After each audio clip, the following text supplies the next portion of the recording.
చేతి కిందుండే గవర్నమెంట్ ఆఫీసర్ల శంపర్ వాయగొట్టుడు, చెప్పినట్టు పనిచేయలేదని కొట్టుడు, తుపాకులతోటి కాల్చుడు అసొంటి సీన్లు మనం మస్తు సార్ల సినిమాలలో చూసినాం కదా. కానీ ఇప్పుడు రియల్గా జరిగిన ముచ్చటోటి చూపిస్తే ఇప్పుడు ఆఫీస్ రూమ్లో మీటింగ్లు ఉన్న ఒక ఐఏఎస్ ఆఫీసర్ను గల్ల పట్టుకొని గొర్ర గొర్ర గుంజుకుంటొచ్చి పెక్క పెక్క తన్నిండో కాడ. అదేడా ఎవలాళ్ళు ఏందా కథ అరుచుకున్న దంపారి. అగ చూడురి ఒడిశా ఎంత వికసితమైన ఒడిశా అయిందో. ఒక ఐఏఎస్ ఆఫీసర్ను ఆఫీస్ రూమ్లకించి గొర్రెను గుంజుకొచ్చినట్టు గుంజుకొచ్చి కాళ్ళతోటి పెక్క పెక్క ఎట్లా దంతున్నారో చూడురి.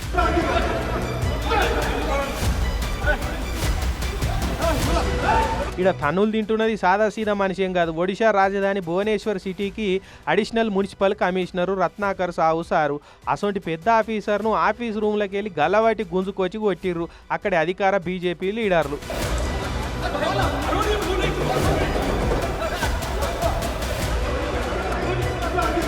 ఎమ్మెల్యేగా పోటీ చేసి ఓడిపోయిన బీజేపీ లీడర్ తరపున వచ్చిన ఒక కార్పొరేటరు ఆయన శంషగాల్లో వచ్చి మా అన్ననే గానవారా అనుకుంటా అడిషనల్ కమిషనర్ సార్ను గీ తీరులా కొట్టిర్రు.